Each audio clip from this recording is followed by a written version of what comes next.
किरकोळ वादातून भावानेच केला सख्ख्या भावाचा खून, सुटाळा बुद्रुक येथील घटना.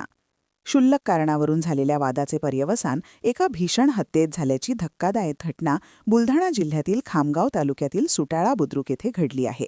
सख्ख्या लहान भावानेच मोठ्या भावाच्या पोटात चाकू खुपसून त्याचा खून केल्याचे पोलीस तपासात उघड झाले असून पोलिसांनी आरोपीला अटक केली आहे.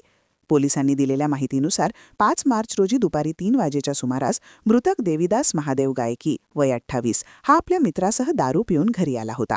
यावेळी त्याचा लहान भाऊ आरोपी मंगेश महादेव गायकी वय 25 याने मृतकाच्या मित्राला घरी जा असे म्हटले. यावरून दोन्ही भावांमध्ये जोरदार भांडण सुरू झाले.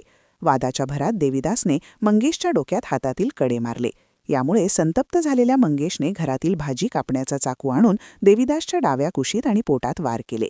या हल्ल्यात देविदास गंभीर जखमी होऊन त्याचा मृत्यू झाला. घटनेनंतर आरोपी आणि त्याच्या पालकांनी पोलिसांना गुंगारा देण्याचा प्रयत्न केला. सुरुवातीला कोणी अज्ञात व्यक्तीने देविदासवर वार केले अशी खोटी माहिती आईने पोलिसांना दिली. यावेळी मोठा संशय आल्याने वडील महादेव गायकी व लहान मुलगा आरोपी मंगेश महादेव गायकी या दोघांना पोलिसांनी ताब्यात घेतले. त्यानंतर शिवाजीनगर पोलीस स्टेशनचे ठाणेदार सुरेंद्र अहेरकर यांनी सहकाऱ्यांसह रात्री 2 वाजता घटनास्थळाची पाहणी व घराची झडती घेतली असता मृतकाची आई पोलिसांना उडाउडवीची उत्तरे देऊन दिशाभूल करत होती. जणू काही दृश्यम चित्रपटाप्रमाणे बनावट घटनाक्रम मांडून पोलिसांना फसवण्याचा त्यांचा प्रयत्न होता. मात्र पोलिसांना संशय आल्याने त्यांनी कसून चौकशी सुरू केली. पहाटेच्या सुमारास आरोपी मंगेश गायकी याने आपला गुन्हा कबूल केला. लीला महादेव गायकी यांच्या तक्रारीवरून शिवाजीनगर पोलिसांनी आरोपीविरुद्ध कलम 103(1), 352 भारतीय न्यायसंहिता अन्वये गुन्हा दाखल केला आहे.